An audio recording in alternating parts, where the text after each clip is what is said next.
अब तक आपने कई तरह के सट्टों के बारे में सुना, देखा या समझा होगा। बात करें क्रिकेट के सट्टे की, नंबरों पे लगने वाले आंकड़ों के सट्टे की, मटके के सट्टे की, लेकिन अब हम आपको दिखाने जा रहे हैं एक दिलचस्प सा सट्टा जिसे ना पहले कभी आपने देखा होगा, सुना होगा और महसूस किया होगा।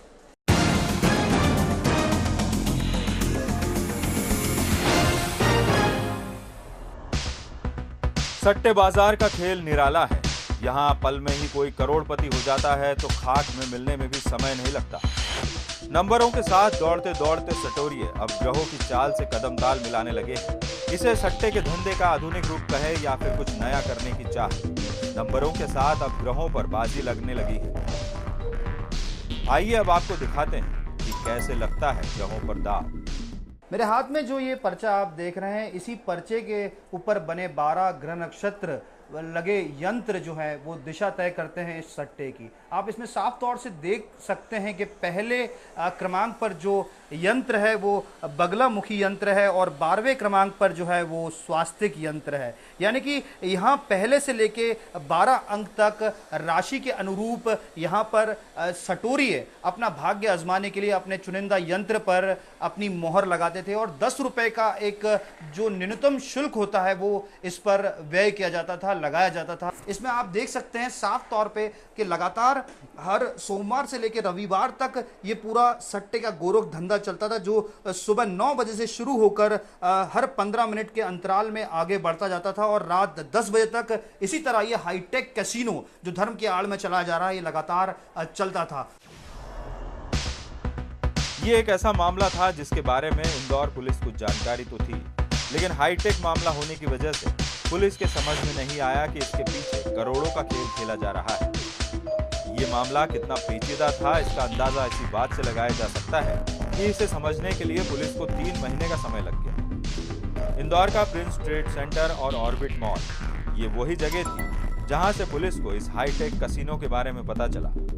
इस कार्रवाई में पुलिस के हाथ लगे विशाल प्रजापति और प्रिंस चौक से पूछताछ हुई तो पता चला कि यह हाईटेक कैसीनो दिल्ली से चलता है और ये दोनों महज एक एजेंट थे। मनीषा यंत्र बाजार एक पंपलेट है जिसमें 12 यंत्र बने हुए हैं। उनमें 10 रुपया का ग्राहकों से दांव लगवा कर हर जीत के दांव पर खिलवाता है और ग्राहक से 10 रुपया लेकर के एक 12 यंत्रों में जो पंपलेट है उसमें एक कोई यंत्र चुनवाता है और जब वो उसको कंप्यूटर में 10 रुपया डालकर पर्ची निकालता है तो इनका ऑफिस ऑर्बिट मॉल में है।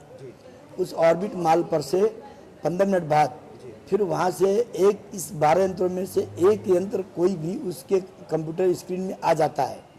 यदि महंगा हुआ अगर स्क्रीन में अगर वो यंत्र आता है तो ये एक चांदी का 2 ग्राम का सिक्का ग्राहक को देता है और यदि वो महंगा हुआ यंत्र नहीं आया, कोई अन्य आया तो वो पैसे हजम कर जाते हैं, मतलब वो उनके हो गए। इस प्रकार से हार जीत के दांव पर जो है यंत्रों के उसमें से कंप्यूटर से खेल रहे हैं। तो क्या ये हाईटेक कैसीनो या फिर सट्टा केवल 2 जगहों पर ही चल रहा है? यकीनन नहीं, लेकिन पुलिस के पास कोई पुख्ता जानकारी नहीं है। ये बात तय है कि इस हाईटेक कैसीनो का कारोबार करोड़ों रुपए का है, लेकिन पुलिस के हाथ फिलहाल खाली है। धर्म की आड़ में चलने वाले इस हाईटेक कैसीनो का इंदौर पुलिस ने शुरुआती दौर में तो पर्दाफाश कर दिया है, लेकिन यहाँ बड़ा सवाल ये उठता है कि 10 रुपए के महज न्यूनतम शुल्क से शुरू होने वाला ये सट्टा आज अंतर्राष्ट्रीय बाजार में करोड़ों रुपए की शक्ल ले चुका है। ऐसे में पुलिस के लिए बड़ी चुनौती ये रहेगी कि धर्म की आड़ में चलने वाले इस कैसीनो से कैसे उन लोगों को बचा सकें जो अपनी किस्मत पर दाव लगाने के लिए तैयार बैठे हैं। कैमरा पर्सन धर्मेंद्र सांगले के साथ आदित्य सिंह, बंसल न्यूज, इंदौर।